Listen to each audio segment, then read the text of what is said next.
Você é o canal. Você tem toda a responsabilidade.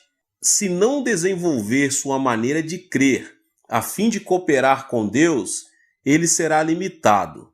Deus é tão grande quanto você lhe permitir que ele o seja. Ele também é tão pequeno quanto você o obrigar a ser.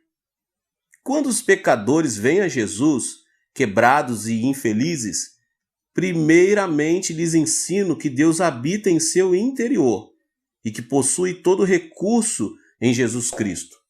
Então procuro reeducá-los para que desenvolva seu coração a fim de cooperar com Deus. Todos, sem exceção, partem com nova fé e levam uma vida milagrosa e vitoriosa. Como é que este povo, se todos fossem realmente pobres e cheios de fracasso, pôde dar mais de 20 milhões de dólares à sua igreja de 1969 a 1977? Todos os anos damos cabo de nossos projetos, que geralmente custam de 1,5 milhão a 2 milhões de dólares. Estes membros podem dar porque foram enriquecidos e são sucesso tremendos porque sabem como obter a fonte de recurso. Mas primeiro devem ser limpos dos pecados da carne. A maioria das pessoas lutam com 4 pecados da carne. Pecados estes que devem ser vencidos antes que o cristão possa operar ativamente com Deus. Se não se livrarem destes pecados, seus canais serão tão entupidos que Deus não terá a oportunidade de fluir através deles. Descobri esses pecados durante os meus 20 anos de aconselhamento. Primeiro, as pessoas sofrem por causa do ódio. O primeiro pecado que examinaremos.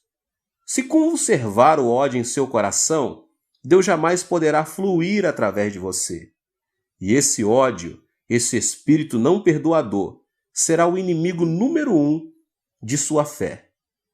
Cristo Jesus destaca esse fato em Mateus 6, 14 e 15. Porque se perdoardes aos homens as suas ofensas, também vosso Pai Celeste vos perdoará. Se, porém, não perdoardes aos homens as suas ofensas, tampouco vosso Pai vos perdoará as vossas ofensas. Depois de pregar o 4º sermão no domingo de manhã, estou tão cansado que não desejo ver ninguém.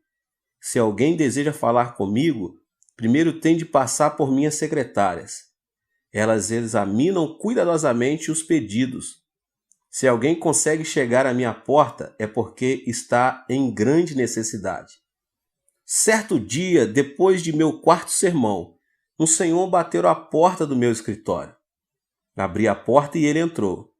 Pensei que ele estivesse bêbado porque andava cambaleando. Sentou-se e tirou algo do bolso. Um punhal afiado. Fiquei atemorizado. Pensei, como é que as secretárias deixaram-no entrar aqui? Ele carregava um punhal e assim mesmo o deixaram entrar. Eu estava realmente assustado e quando ele empunhou a arma, preparei para defender-me dizendo, não use essa faca. Diga-me por que veio aqui, respondeu ele. Senhor, vou cometer suicídio, mas primeiro vou matar minha esposa, meu sogro, minha sogra e todos os que se encontram ao meu redor. Um amigo meu aconselhou-me a vir a assistir um dos seus cultos antes de fazer todas estas coisas. Vim e assisti ao 4º culto. Escutei com atenção, mas não pude entender nenhuma de suas palavras. Não pude entender seu sotaque e não consegui compreender nada do que o Senhor disse. De modo que depois de ouvir o que o Senhor tem a dizer, vou sair para realizar todos os meus planos. Estou morrendo.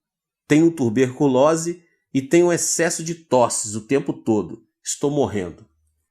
Acalme-se, disse-lhe. Sente-se aqui e conte-me sua história. Bem, respondeu ele, durante a última etapa da Guerra do Vietnã, eu servi como mecânico e era um motorista. Trabalhei em todas as linhas de frente, construindo trincheiras e estradas, arriscando a vida a fim de ganhar mais dinheiro. Enviava todo o dinheiro para minha mulher, e quando a guerra acabou, mal tinha o suficiente para sair do Vietnã. Mandei-lhe um telegrama de Hong Kong e esperava vê-la com as crianças no aeroporto de Seul. Mas ao chegar lá, não vi nem sombra deles. Pensei que talvez tivessem recebido meu telegrama, mas quando cheguei correndo em casa, descobri estranhos morando lá. Descobri que minha mulher tinha fugido com um jovem. Ela me havia deixado, levando todas as minhas economias. Morava em outra parte da cidade. Fui até lá e implorei-lhe que voltasse para mim. Ela se negou terminantemente. Fui ver meu sogro e minha sogra a fim de expor-lhes o caso. Deram-me $40 e me expulsaram de sua casa. Em menos de uma semana eu tinha um ódio ardente em meu coração e comecei a vomitar sangue. Agora a tuberculose acaba comigo rapidamente e não tenho esperança alguma. Vou destruí-los um por um. Então matarei a mim mesmo depois.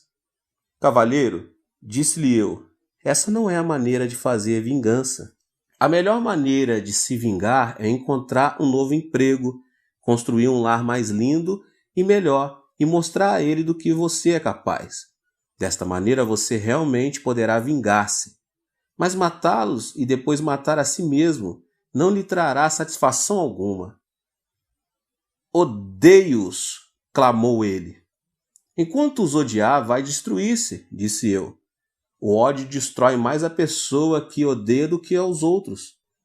Por que você não experimenta Jesus? Perguntei. Quando Jesus entra em seu coração, todo o poder de Deus vem e habita em você. O poder de Deus fluirá através de você. Deus o tocará, o curará e restaurará a sua vida. Você poderá construir sua vida e isso seria vingança verdadeira contra seus inimigos. Enviei-o à montanha de oração, onde ele aceitou a Jesus Cristo como seu salvador pessoal. Contudo, ele não podia perdoar de todo a sua esposa. Pedi-lhe, pois, que bendizesse sua esposa. A melhor maneira de perdoar sua esposa é bendizê-la. Abençoe-lhe o espírito, alma, corpo e vida. Ore para que Deus abra as portas dos céus e derrame bênção sobre ela. Não posso abençoá-la, exclamou ele. Não a amaldiçoarei, porém não a bendirei. Respondi, se não a abençoar, não será curado. Ao abençoar, as bênçãos começam em você. Você vai aproveitar mais de suas bênçãos do que ela. Temos um ditado que diz, se deseja sujar o rosto dos outros com barro, terá primeiro que sujar suas mãos. De modo que, se amaldiçoar sua mulher, a maldição primeiro tem que sair de sua boca e você será amaldiçoado primeiro. Mas se abençoar sua esposa, a palavra de bênção procederá de seu coração, saindo-lhe pela boca e você será abençoado primeiro. Assim sendo, vá em frente e bendiga-lhe. Ele começou a abençoá-la, a princípio por entre os dentes, e orou. Ó Deus, abençoa minha mulher, abençoa e dá-lhe a salvação. Ó Deus, dá-lhe a bênção. Ele continuou a bendizer-lhe e em menos de um mês foi completamente curado da tuberculose e sua vida foi transformada. O poder de Deus começou a emanar dele e sua face brilhava. Ao encontrá-lo um mês mais tarde, ele exclamou excitadamente, ó pastor Cho, regozije-me no Senhor. Louva a Deus porque agora realmente aprecio de verdade a minha esposa. Foi por ela ter me deixado que encontrei Jesus. Oro por ela todos os dias. Renovei minha licença para dirigir tratores. Tenho um novo emprego. Estou construindo um novo lar e espero que minha esposa volte para mim. Este homem louvava ao Senhor. Ele construía sua vida através do poder de Deus que tinha começado a emanar de sua vida. Ele estava curado de espírito e corpo. Se não se livrar de seu ódio, não poderá entrar em contato com o Senhor. Quando você sair a pregar o Evangelho, deve ajudar as pessoas a compreender isto. Certo dia, uma professora veio ver-me. Ela era a diretora de uma escola e sofria de artrite. Tinha ido a todos os hospitais, mas não tinha sido curada. Impus as mãos sobre ela, orei e repreendi a doença. Gritei, fiz tudo o que podia, mas Deus não a tocou. Muitas pessoas tinham sido curadas na igreja, mas a despeito de tudo, ela não era curada. Afinal, comecei a desistir. Mas certo dia o Espírito Santo me disse: não grite, ore e repreenda. Não posso fluir através dela, porque ela odeia o ex-marido. Eu sabia que ela se tinha divorciado 10 anos antes. Então, enquanto ela estava sentada à minha frente, eu disse: irmã, por favor, divorcie-se do seu marido.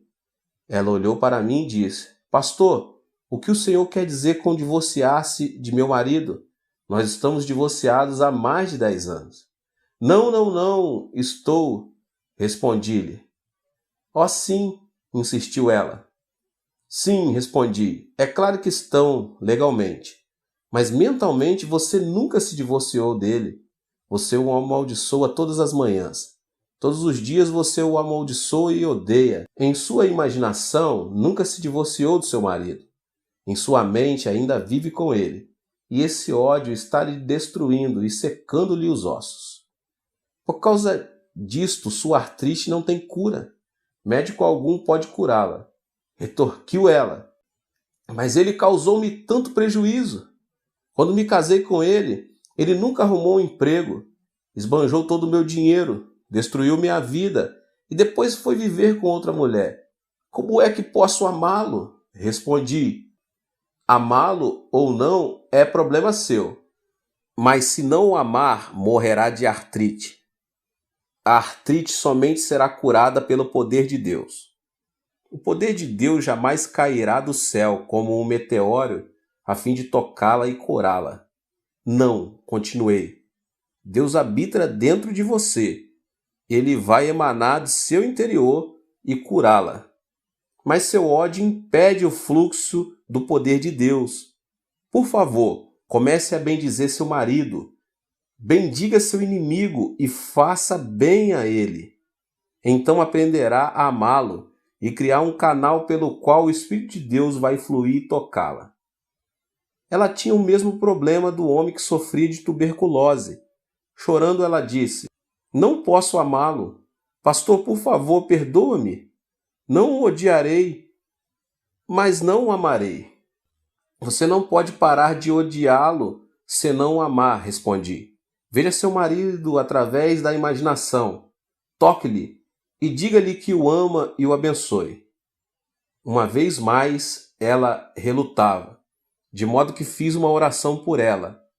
Ela chorava mordendo os dentes, mas afinal começou a sentir amor por ele e, orando, pediu a Deus que o abençoasse, que o salvasse e que lhe desse todas as boas coisas. O poder de Deus começou a fluir através dela e ela foi tocada. Em menos de 3 meses foi libertada da sua artrite. Sim, Deus habita em você, mas se você não se livrar do ódio, esse inimigo, o poder de Deus não poderá fluir por seu intermédio. Muitas pessoas vivem o temor.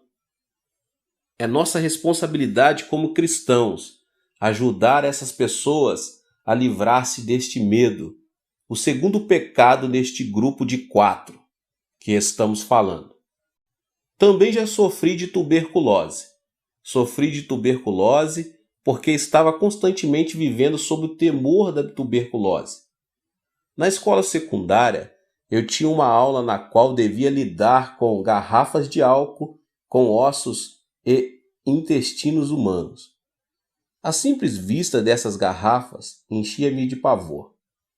Certa manhã, o professor de biologia falava sobre a tuberculose. Naquela época não havia remédios miraculosos, e o professor disse que se contraísse tuberculose estaríamos perdidos, e nossos intestinos teriam a aparência do que estavam naquelas garrafas, para o resto de nossa vida. Falou dos perigos da tuberculose e no final da aula disse: Há pessoas que nascem com tendência para a tuberculose.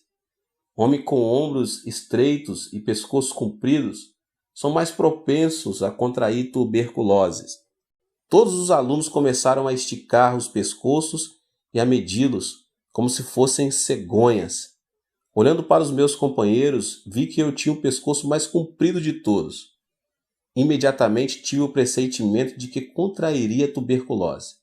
O temor oprimia-me o coração. Quando cheguei em casa, olhei no espelho, medi o pescoço a tarde toda. O temor invadiu-me e comecei a viver sobre agudo temor da doença. Quando completei 18 anos de idade, sofri de tuberculose. O semelhante atrai o semelhante, e o igual produz seu igual.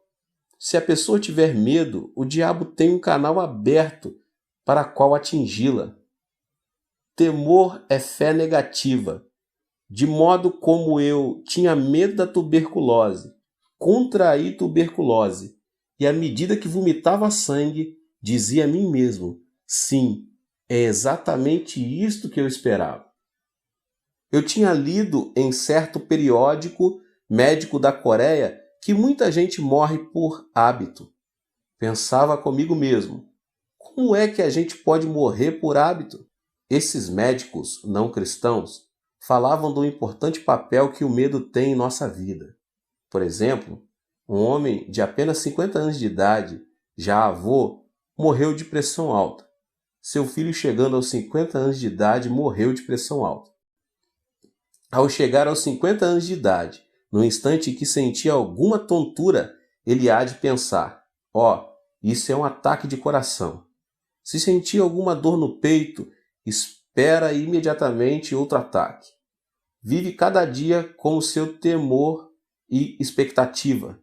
O medo cria esta situação em seu corpo e logo ele está de morrer de um ataque cardíaco. Muitas mulheres morrem por causa do medo do câncer. Certa mulher poderia dizer, bem, minha tia morreu de câncer, minha mãe morreu de câncer, de modo que com certeza também morrerei de câncer. Quando essa mulher chegar à mesma idade na qual sua tia e sua mãe faleceram, e sentir qualquer tipo de dor, poderá dizer, isto é o câncer. Certamente está chegando meu tempo. Ela há de esperar todos os dias, dizendo a si mesma que vai sofrer de câncer, e repetirá esse pensamento muitas vezes. É desta maneira que os médicos diziam que a pessoa morreria por hábito. Se a pessoa tiver um temor específico, então o poder da destruição começará a fluir. Em 1969, quando Deus me pediu que renunciasse ao pastorado de minha segunda igreja, eu tinha 10.000 membros batizados com uma assistência regular de 12.000. Eu vivia feliz, sentia-me bem satisfeito. Tinha uma linda casa, uma esposa maravilhosa, filhos, carro do último modelo e até chofer. Então eu disse, Deus, vou ficar nessa igreja até que os meus cabelos se tornem brancos. Mas certo dia, enquanto estava orando em meu escritório, o Espírito Santo veio e disse, Cho, seu tempo aqui terminou. Você deve preparar-se para mudar. Senhor, disse eu, mudar-me? Já comecei uma igreja e esta é a segunda que começo e edifico. Desejas que eu vá abrir um terceiro trabalho? Por que deve ser sempre eu que dê início a novas obras? Estás escolhendo a pessoa errada. Dize a outro que vá. Assim comecei a discutir com o Senhor. Ninguém, entretanto, deve argumentar com Deus, porque ele sempre tem razão. Finalmente, Deus persuadiu-me dizendo, você deve ir e edificar uma igreja com espaço para 10.000 pessoas. Uma igreja que possa enviar pelo menos 500 missionários. Pai, repliquei, não posso fazer isso. Tenho pavor mortal de edificar uma igreja desse tamanho. Mas Deus disse, não. Disse-lhe que vá e você tem que ir. Consultei um construtor acerca dos custos. Disse-me ele por alto que eu ia precisar de pelo menos 2,5 milhões de dólares só para a igreja. Para o terreno precisava de outro 500 mil e para o terreno contíguo a fim de construir o complexo de apartamentos outros 2 milhões. Um total de não menos 5 milhões de dólares. Perguntou-me quanto dinheiro eu tinha. Disse-lhe que possuía 2.500 dólares. Ele olhou para mim espantado, sacudiu a cabeça e não disse nada. Então fui a uma reunião dos anciões da igreja e contei-lhes o plano. Certo ancião disse: Pastor, quanto dinheiro o senhor vai conseguir nos Estados Unidos? Nenhum centavo, disse-lhe eu. Disseram: O senhor é um bom homem, um ministro genuíno, mas não é homem de negócios. Não é assim que se constrói uma igreja em um complexo de apartamentos. Então reuni meus 600 diáconos. Quando lhes contei o plano, começaram imediatamente a agir como coelhos assustados, como se eu fosse impor-lhes um tributo de sangue. Senti-me desnorteado. Estava cheio de medo. Fui ao Senhor. Senhor, ouviste todas as palavras dos anciões e diáconos. Estão todos de acordo, de modo que o Senhor tem de pensar sobre este assunto de novo. Então o Espírito Santo falou ao meu coração: Filho, quando foi que lhe pedi que fosse falar aos anciões e com os diáconos? Então, eu não devia? Perguntei. O Espírito respondeu: Mandei que você construísse uma igreja, não que a discutisse. Esta é a minha ordem.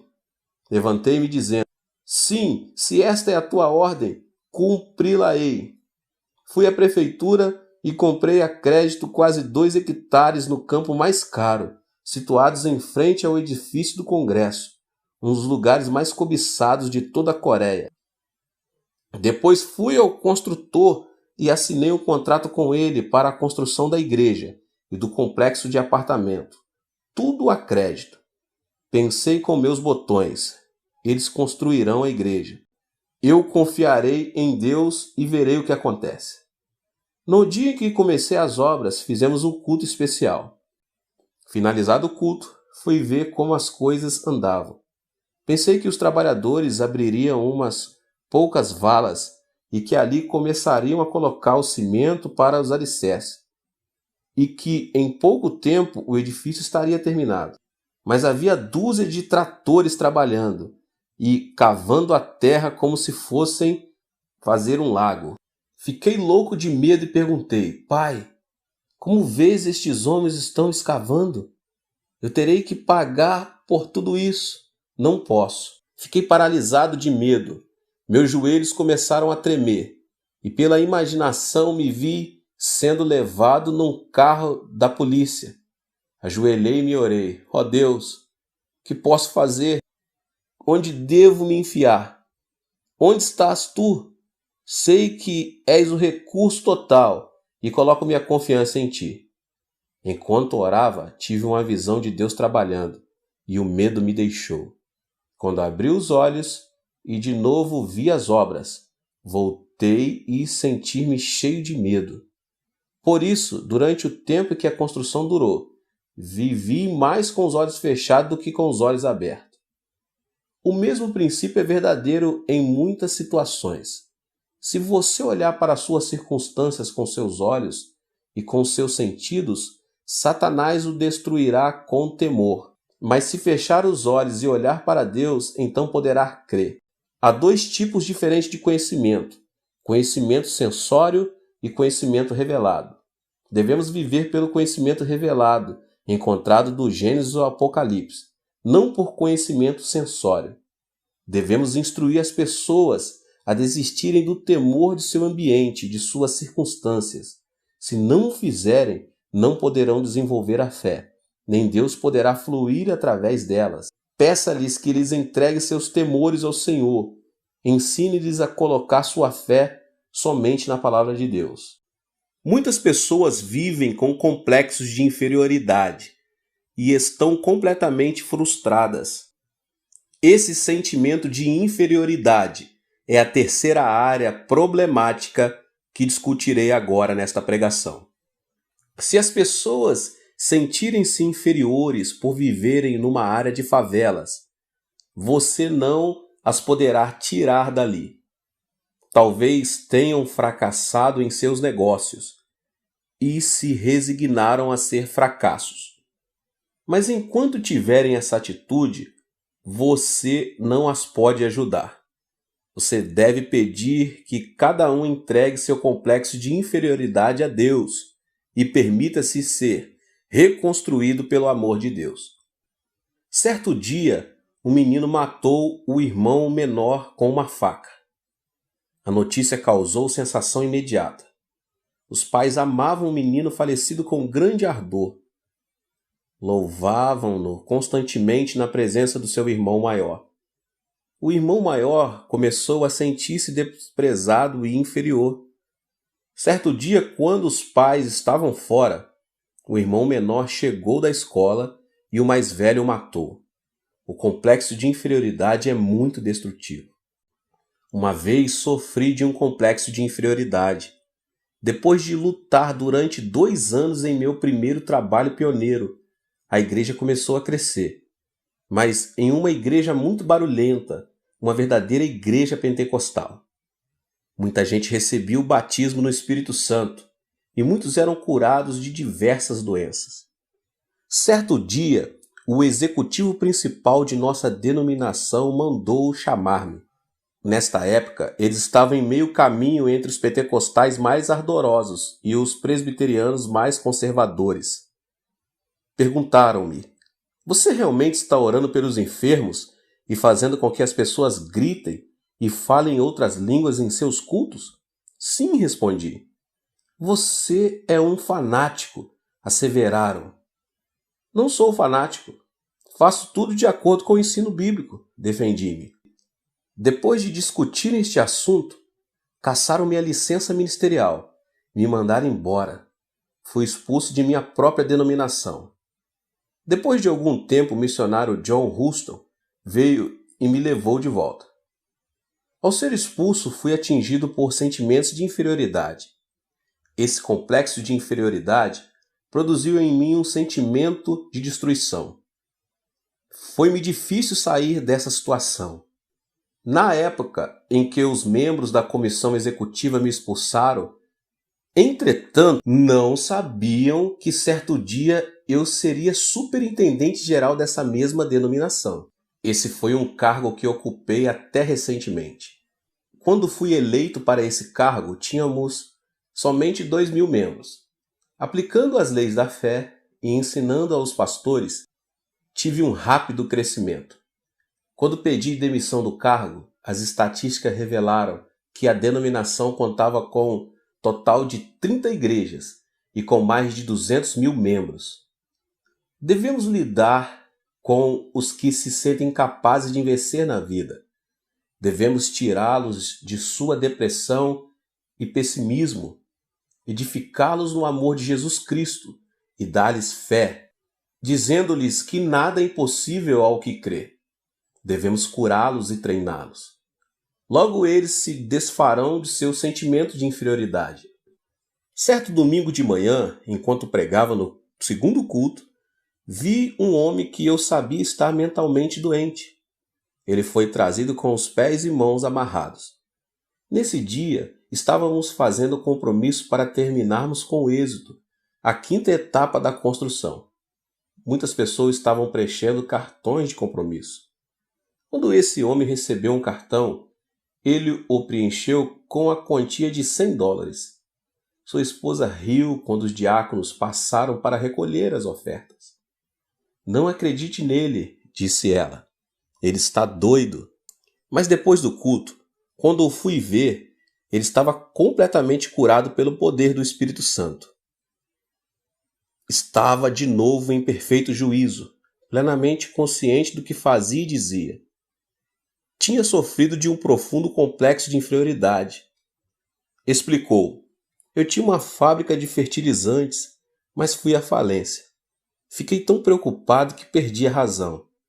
Então, levaram-me para um hospital psiquiátrico. onde recebi uma série de eletrochoques, mas nunca me curaram. Mas enquanto eu estava sentado ali ouvindo as suas palavras, subitamente saí de meu estado mental e tive consciência da realidade. Perdi meus amigos, meu prestígio e meu crédito. Tenho uma montanha de dívidas. Não posso fazer nada. Não sou ninguém. Você é alguma coisa, disse-lhe eu. Você não é inferior. Você veio a Jesus e agora todo o poder de Cristo e todos os seus recursos residem em você. Você é um homem de Deus.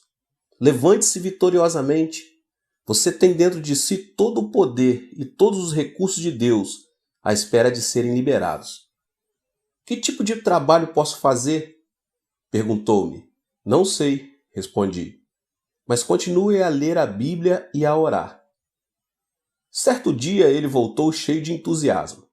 Pastor, li o versículo da Bíblia que diz sermos o sal da terra e a luz do mundo. Que lhe parece eu entrar no negócio de vender sal a varejo? Se você acredita nisso, vá em frente, disse eu. Faça-o. Ele se foi e começou a vender sal em pequena escala. Pagou seus dízimos, pagou a promessa que tinha feito e regozijava-se muito no Senhor. Deus começou a abençoá-lo e seu negócio de vender sal prosperou muito. Com o passar do tempo, ele construiu um grande armazém à beira do rio, onde colocou um capital de $500 em sal.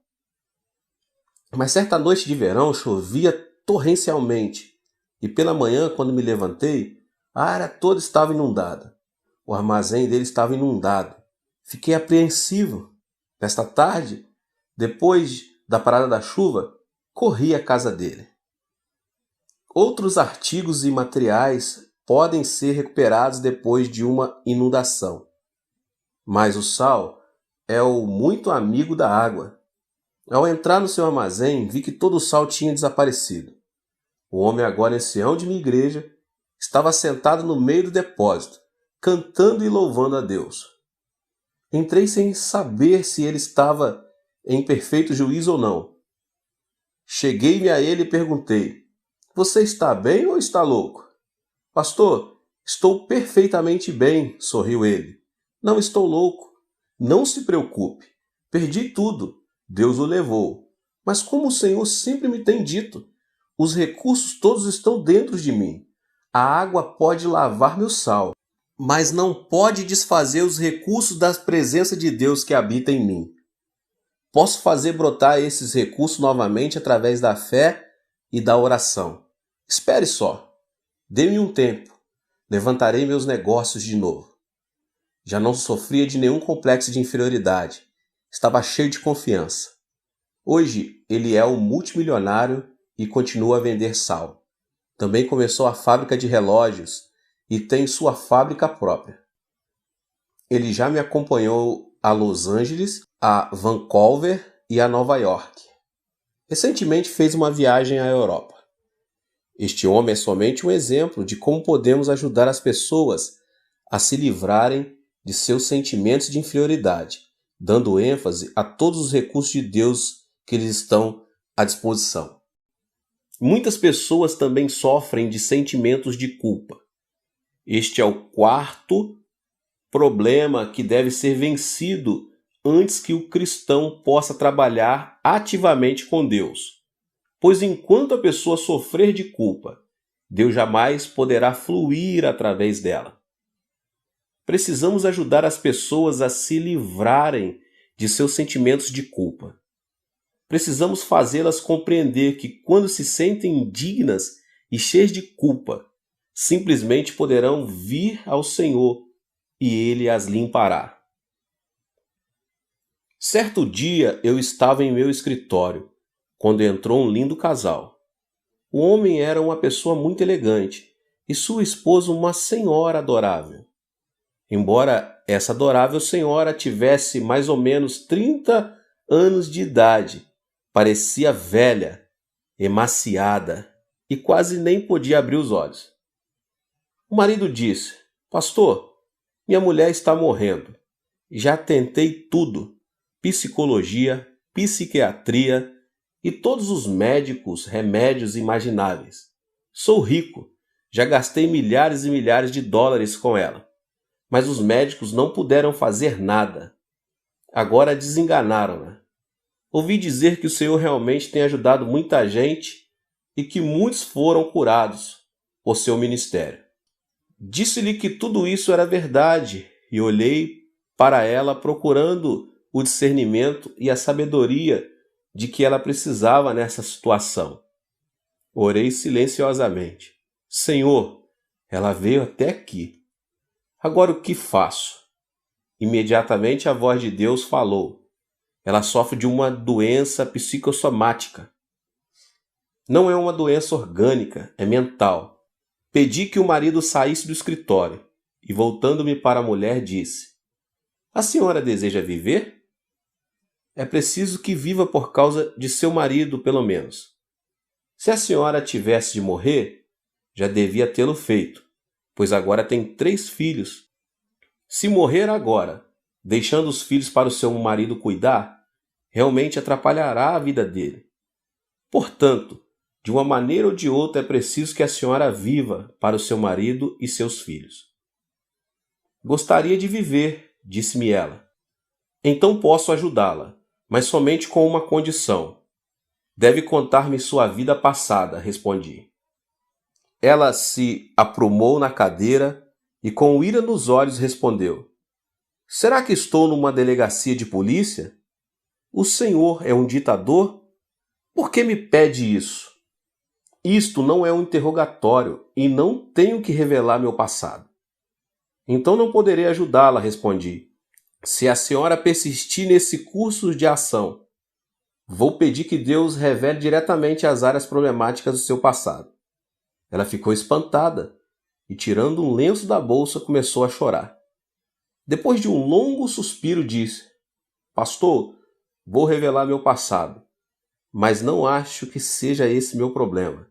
Sim, disse eu. Esta é a causa de seus problemas. Meus pais morreram quando eu era bem jovem e praticamente fui criada por minha irmã mais velha. Minha irmã era como uma mãe para mim e meu cunhado como um pai. Tomaram conta de mim e morei com eles durante meu tempo de ginásio, colegial e faculdade. No meu 3º ano de faculdade, minha irmã foi para a maternidade a fim de dar à luz seu último filho. Durante o tempo em que ela esteve lá, eu tomei conta da casa e das crianças. Sem saber o que estava acontecendo, meu cunhado e eu nos apaixonamos. Não sei o que aconteceu comigo, mas caímos num relacionamento imoral. Logo a culpa alojou-se em meu coração. Desse momento em diante eu morreria de culpa. Mas meu cunhado continuava a telefonar-me de seu escritório e constantemente nos encontrávamos em motéis, hotéis e estações de água. Tive vários abortos e ainda assim não podia recusar os pedidos de meu cunhado. Eu morria de medo de minha irmã descobrir. Por isso meu cunhado intimidava-me continuamente. Eu estava sendo destruída aos poucos. Ao formar-me, decidi que casaria com o primeiro homem que me propusesse casamento. Encontrei um emprego e o jovem que agora é meu marido pediu-me para que casasse com ele. Nada perguntou do meu passado. Aceitei porque assim me afastaria de meu cunhado. Casei-me com ele e com o correr do tempo ele se tornou muito rico. Demitiu-se do seu antigo emprego e começou o seu próprio negócio. Agora está rico. Temos um bom lar, dinheiro, tudo. Mas desde o dia em que caí com meu cunhado, tenho sofrido destes fortes sentimentos de culpa. Sempre que tenho relações com meu marido, sinto-me como se fosse uma prostituta. Não tenho o direito de receber o seu amor. Por dentro choro amargamente. Meus filhos são como anjos. Gostam de me abraçar dizendo mamãe. E odeio a mim mesma. Sou eu que sou uma prostituta. Não sou digna de receber este tipo de amor de meus filhos. Não gosto de ver meu rosto no espelho e é por isto que me visto de maneira tão desleixada. Perdi o apetite e não sinto nenhuma felicidade ou alegria no coração. A senhora deve perdoar-se a si mesma, disse-lhe. Tenho boas novas para a senhora. Jesus Cristo veio e morreu na cruz pela senhora e pelos seus pecados. Nem mesmo Jesus pode perdoar os meus pecados, clamou ela, chorando. Meus pecados são grandes e profundos demais para serem perdoados. Fiz de tudo. Todo mundo pode ser perdoado, menos eu. Enganei minha irmã e não posso confessar-lhe o que fiz. Isso prejudicaria sua vida toda. Indaguei silentemente. Senhor, como posso ajudá-la? Tens de ajudar-me. Então ouvi um suave sussurro em meu coração e subitamente ocorreu uma ideia. Irmã, feche os olhos. Pedi-lhe fazendo o mesmo. Vamos até um lago lindo e silencioso. Agora estamos assentados à margem do lago. Há muito cascalho ao nosso redor. Tenho na mão uma pedrinha de cascalho. Por favor, apanhe uma pedra grande e joguemos o cascalho e a pedra dentro do lago. Vou jogar primeiro. Segure a pedrinha e jogue-a no lago. Ouviu o barulho da água? Um leve murmúrio e umas ondas. Onde está a minha pedrinha agora? Foi para o fundo do lago, respondeu ela. Certo, respondi. Agora é sua vez. Jogue a sua pedra. Sim, a senhora pode jogá-la. Muito bem. Qual foi o barulho dela? Foi grande e formou grandes ondas, respondeu ela. Mas onde está a sua pedra? Perguntei. No fundo do lago, respondeu ela. Bem, parece que ambas as pedras foram para o fundo do lago quando as jogamos. A única diferença foi o ruído e as ondas. A minha fez um barulhinho e a sua produziu um grande ruído. A minha produziu pequenas ondas, a sua produziu ondas enormes. As pessoas vão para o inferno com pecados pequenos e grandes, pois estão sem Jesus Cristo. E qual é a diferença? O ruído e a sua influência na sociedade. Todo mundo precisa do perdão de Jesus Cristo. O sangue de Jesus cura todos os pecados, grandes ou pequenos. Isto tocou-lhe a alma e ela despertou para a verdade. Quer isso dizer que Deus pode perdoar os meus pecados? É claro, respondi. Ela afundou-se na cadeira chorando e estremecendo. Tentei encorajá-la, mas ela continuou a chorar. Então coloquei a mão sobre a sua cabeça e levei-a a fazer a oração do pecador. Depois da oração, quando ela levantou o rosto, vi seus olhos brilhando como estrelas. De sua face começou a irradiar glória. Ela levantou-se exclamando, Pastor, estou salva. Todos os meus fardos foram desfeitos. Comecei a cantar e ela a dançar. Até este momento ela nunca tinha dançado de alegria perante o Senhor, mas neste dia ela pulava e dançava fazendo barulho que o marido escutou e correu para ver o que se passava em meu escritório. Ao vê-lo, ela correu para ele e abraçou com força. Ela nunca tinha feito isso antes e seu marido estava assombrado. Perguntou, o que o Senhor fez com ela? Deus realizou um milagre, respondi alegremente. E voltando-me para a esposa disse, deve entregar todo o seu coração ao Senhor. Ele fez grandes coisas por você. Em breve ela tinha livrado totalmente o seu sentimento de culpa. O poder de Deus emanou do seu interior e ela foi curada por completo. Esse casal agora é de minha igreja e sempre que olho para o rosto dessa senhora, não posso deixar de pensar no amor de Jesus Cristo. Agora ela não tem doença alguma, foi completamente curada. Ao soltar seu sentimento de culpa, o poder de Deus pôde fluir. Irmãos e irmãs, em Cristo, neste instante, vocês têm todo o poder de Deus dentro de vocês. Podem recorrer a esse poder por seus gastos, suas roupas, seus livros, sua saúde, seu negócio, finanças, estudos e tudo. Quando saírem para pregar o Evangelho, não estarão pregando um objetivo vago, uma teoria, uma filosofia ou uma religião humana. Na verdade, estarão ensinando as pessoas a destapar o manancial inesgotável dos recursos morais e espirituais. Estarão dando Jesus para as pessoas e, por meio de Jesus, Deus vem e habita em seus corações. Deus te abençoe. Nos vemos nos próximos vídeos. Tem muita coisa boa por vir, tá bom? Ative o sininho das notificações e compartilhe com as pessoas que você mais ama. Deus te abençoe. Amém. Que o ímpio abandone o seu caminho e o homem mau os seus pensamentos. Volte-se ele para o Senhor, que terá misericórdia dele. Volte-se para o nosso Deus, pois ele dá de bom grado o seu perdão. Isaías 55:7. Quando uma pessoa sofre um dano cerebral, parte de seu cérebro ou a totalidade dele passa a ficar paralisada, incapacitada. A medicina tem feito avanços enormes, chegando a remover nódulos no cérebro e preservando não somente a vida, como também impedindo a paralisia parcial ou total. Não é minha intenção falar sobre a paralisia provocada pelas enfermidades cerebrais. Desejo referir-me às enfermidades mentais invisíveis aos olhos, como os maus pensamentos e a filosofia de vida negativa, que nos tornam incapacitados pelo fracasso e pela frustração, que nos impedem de desfrutar a vida feliz que Deus nos oferece.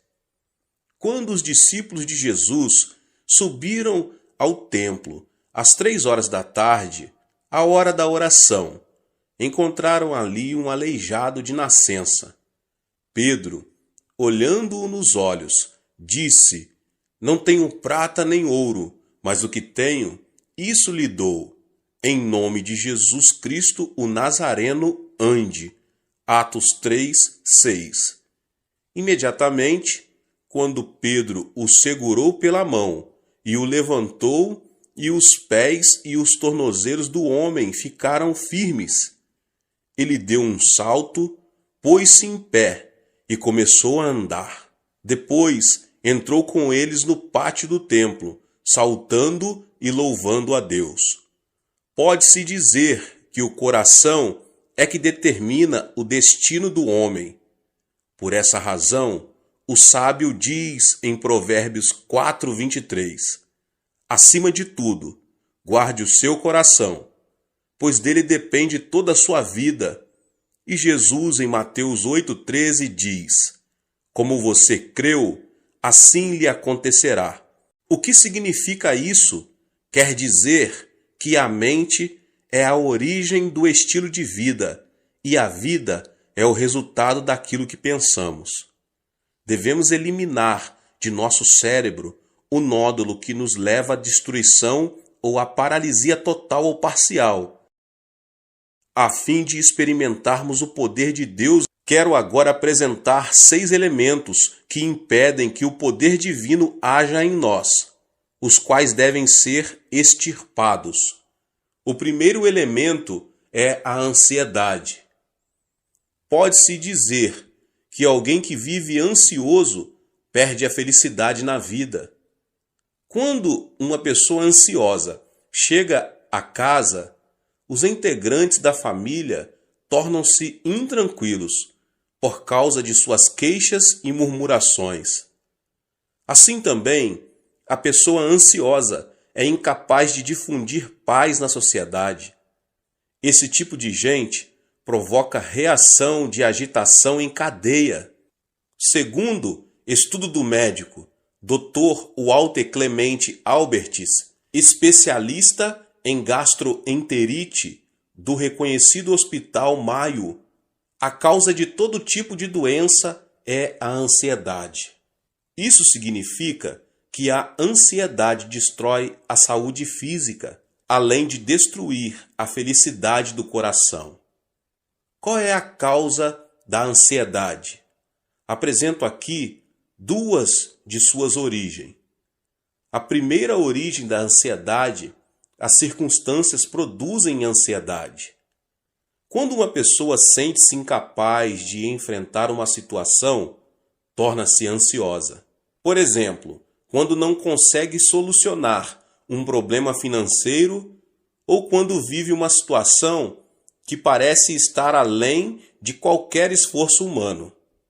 Certo dia, Jesus entrou num barco e disse a seus discípulos que passassem para o outro lado. No começo, o lago estava tão calmo que o barco deslizava como um patim sobre rodas.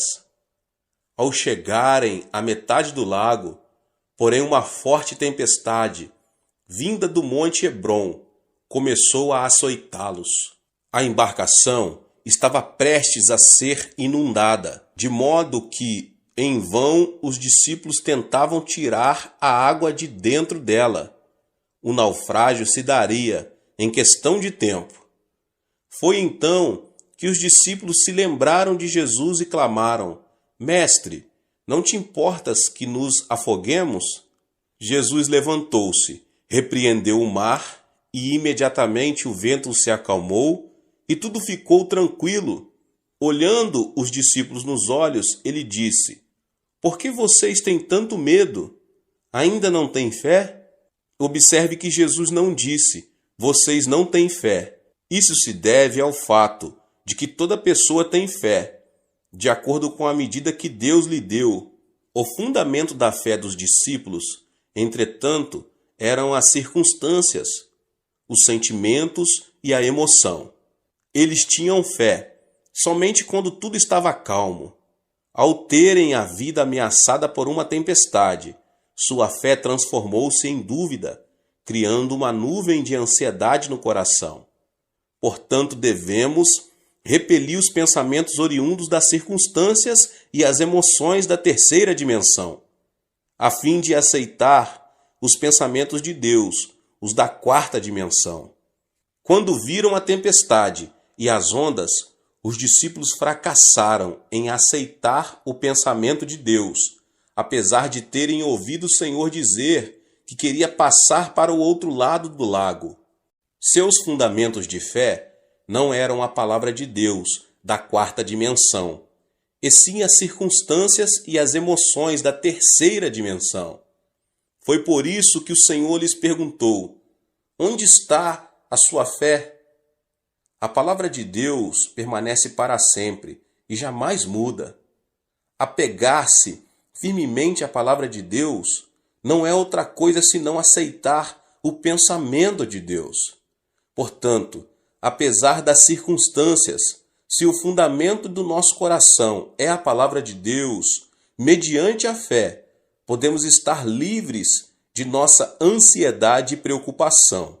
A segunda origem da ansiedade é que o pecado produz ansiedade.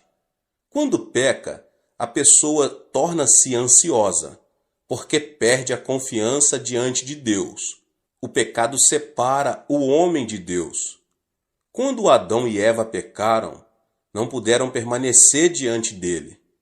Gênesis 3:10 diz: Ouvi teus passos no jardim, e fiquei com medo, porque estava nu. Por isso me escondi. Qual foi a causa do medo? O pecado, sem dúvida. Ao comer do fruto da árvore proibida, Adão e Eva souberam que estavam nus e tiveram medo. Por isso não puderam apresentar-se diante de Deus. Da mesma forma, o homem que comete pecado não tem paz. As Escrituras dizem: Não há paz alguma para os ímpios, Isaías 48:22. Portanto, a consequência do pecado é a ansiedade. Se uma pessoa se sente ansiosa ao sentar-se e ao levantar-se, sua vida será uma ruína. Não obstante, se alguém se aproxima do Senhor e confessa todos os seus pecados, estes se tornam brancos como a neve, ainda que tenham sido como o escarlate. Não se trata de mudar as circunstâncias para que possamos desfrutar paz. Jesus disse: Nesse mundo vocês terão aflições, Contudo, tenham ânimo, eu venci o mundo. João 16:33. E o apóstolo João declara: porque aquele que está em vocês é maior do que aquele que está no mundo. 1 João 4:4. Portanto, apesar das circunstâncias, deposite sua fé na palavra de Deus. O arrependimento o ajudará a se libertar de toda a ansiedade que tenta destruir sua vida. O segundo elemento é a solidão. A solidão a que me refiro não é a solidão causada pelas circunstâncias. Por exemplo, se você separa um tempo para orar no monte e estar a sós com Deus, isso não é solidão. A solidão é sentir-se só e se caracteriza pelo egocentrismo. É querer receber sem dar. É manter-se indiferente à felicidade dos outros. Quando alguém se torna extremamente egocêntrico e não se interessa pelos outros, transforma-se numa pessoa teimosa e fria. Obviamente, ninguém será receptivo a uma pessoa que demonstre ser assim. Esse comportamento torna as pessoas ainda mais fechadas em sua solidão, levando-as à destruição. Deus não criou o homem como um ser solitário. Em Gênesis 2, 18 e 24, o Senhor fala: não é bom que o homem esteja só. Farei para ele alguém que o auxilie e lhe corresponda. Por essa razão, o homem deixará pai e mãe e se unirá à sua mulher, e eles se tornarão uma só carne. O homem nasce de duas pessoas. No idioma chinês, a palavra homem é representada por caracteres formados por dois traços que se apoiam entre si. Ou seja, são duas pessoas que formam uma unidade. Por isso Jesus orou ao Pai, dizendo: Pai nosso que estás nos céus. Não é o plano de Deus que o homem esteja só. Até mesmo na natureza de pregar o Evangelho, Jesus enviou os seus discípulos em duplas. O apóstolo Paulo sempre esteve acompanhado de Barnabé. Depois de uma discussão entre eles, Paulo juntou-se a Silas e Barnabé a João Marcos. Portanto, quem se considera santo e justo e gosta de estar sozinho não é um santo verdadeiro.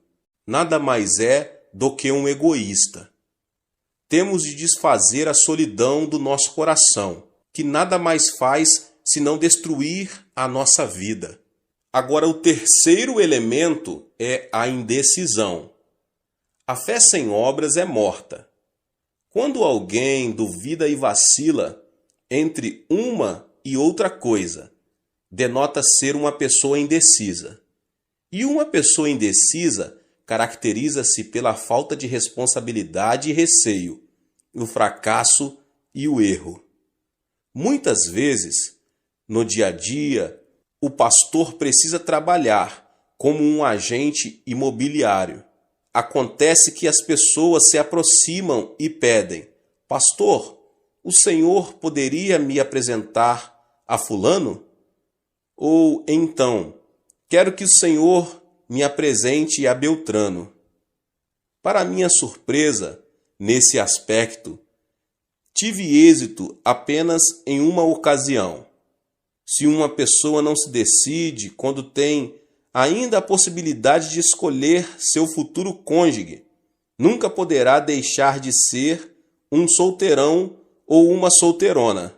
No mundo, não existe homem perfeito ou mulher perfeita. É preciso primeiro casar para depois adaptar-se ao cônjuge. Hoje em dia, muitos fracassam por falta de decisão. Surgem as oportunidades, mas estas são perdidas por causa da indecisão com que enfrentam a vida. Ao longo de minha vida, nunca vi uma pessoa extraordinariamente inteligente que tenha conseguido grandes coisas. Os chamados inteligentes pensam demais e dizem: é preciso descartar esta possibilidade. Isto não funcionará. Ainda não chegou a hora de pôr isto ou aquilo em ação. O tempo passa e, no final das contas, eles não fazem nada. Portanto, podemos vencer se, com convicção, seguirmos em frente. Alguns membros da minha igreja já vieram a mim e perguntaram: Pastor, o senhor acredita que será bom para mim emigrar para outro país? O que o senhor acha de eu começar um novo negócio? Devo continuar a fazer o que eu estou fazendo? Esperam então que eu tome a decisão por eles. Diante dessa situação, eu simplesmente aconselho: não me peça que tome a decisão por você. Vá ao monte da oração e ore. Clame a Deus, que certamente dirá que caminho você deve seguir. Diante da dúvida ou incerteza, devemos nos apegar a Deus e pedir-lhe de todo o coração que nos oriente. Então, Deus nos ajudará a tomar a decisão correta. Em Tiago 1, do 6 ao 8, diz: peça, porém, com fé, sem duvidar, pois aquele que duvida é semelhante à onda do mar, levada e agitada pelo vento. Não pense que tal pessoa receberá coisa alguma do Senhor, pois tem mente dividida e é instável em tudo o que faz. O Senhor disse que não abençoaria pessoas indecisas. Remova a indecisão com o pensamento de Deus. Livre-se da indecisão. Assim, você poderá alcançar sucesso em sua vida. O quarto elemento é a ira. Temos a tendência de nos irritar com extrema facilidade, tanto em casa como no ambiente de trabalho. Creio que uma das principais razões para isso é o fato de não sabermos quanto a ira é destrutiva. A ira é prejudicial, não somente à saúde, mas também ao intelecto, pois o torna cego. Em uma conferência, o famoso anatomista inglês John Hutton afirmou ser a ira semelhante ao suicídio. Logo depois de ter apresentado sua tese, ele teve uma forte discussão com alguns dos alunos que o ouviram e discordaram daquilo que ele defendia. Isso o irritou sobremaneira, levando-o à morte instantânea, vítima de um ataque cardíaco. As palavras de John Hutton causaram grande repercussão por causa de sua morte trágica. Irar-se é como cuspir para cima, ou seja, a ira se volta contra a própria pessoa. A Bíblia diz que a ira rebaixa o nível da pessoa e o transforma em ignorante. A sabedoria do homem lhe dá paciência. Sua glória é ignorar as ofensas. Provérbios 19, 11. O homem paciente dá prova de grande entendimento, mas o precipitado revela a insensatez. Provérbios 14, 29. Além disso, a ira nos separa da alegria de Deus, porque irritar-se é cometer o mal na presença divina. Existem hoje muitas famílias destruídas por palavras cheias de ira. É aconselhável falar pacificamente, em tom moderado, ainda que seja em momento de ira. Quando preciso aconselhar pessoas que têm a tendência a se irar facilmente, digo: quando você voltar a se irritar, abaixe a voz e fale devagar. Se a sua esposa cometeu um erro grave, não levante a voz dizendo: querida, porque isso o levará a irar-se ainda mais. Fale em tom baixo e suave, Querida, qualquer pessoa tem a experiência de se ter irritado e depois de algum tempo arrepender-se de haver agido dessa forma. A ira destrói tudo. A ira não traz benefício nenhum à sua vida. Precisamos aprender a preservar e desfazer a ira que nos leva à destruição. E então nos será concedida uma nova manhã. O quinto elemento é a frustração. A pessoa que fracassa e tem pensamentos negativos, que fala de forma negativa e age de maneira negativa, é definitivamente alguém cheio de frustração. Uma pessoa frustrada não vive criativamente, não passa de um pessimista e tem uma autoimagem de desalento e fracasso. No idioma coreano, temos certas expressões negativas que são espontâneas. Dizemos com frequência, morro de, e o pior é que dizemos várias vezes ao dia, e isso mata a alma. Morro de fome, comi até explodir. Morro de felicidade, morro de desânimo, morro por causa da sujeira que existe aqui. Morro de calor, morro de frio. É tão lindo que quero morrer. Pergunta-me se o aprecio tanto, por que quer morrer? E não é só isso. Há canções seculares, cuja letra é também pessimista e frustrante. Deus não nos abençoará se vivermos chorando e pronunciando palavras negativas. A Bíblia diz, e caiu na armadilha das palavras que você mesmo disse, está prisioneiro do que falou. Provérbios 6, 2. Isso sugere a importância das palavras em nossa vida. Portanto, se falarmos palavras negativas, vamos viver sob a sombra da frustração. Tenho recebido muitas cartas que chegam do interior do país. No entanto, se o conteúdo da carta é negativo e frustrante, deixo de responder a ela. Ao contrário, se a pessoa que a escreveu, embora diante de frustração e de um panorama desalentador, denota a esperança, oro por ela e faço tudo o que posso para ajudá-la. Sabe qual é a diferença entre uma pessoa de sucesso e uma pessoa fracassada? As bem-sucedidas não se mostram frustradas diante de um eventual fracasso e logo se colocam em pé novamente.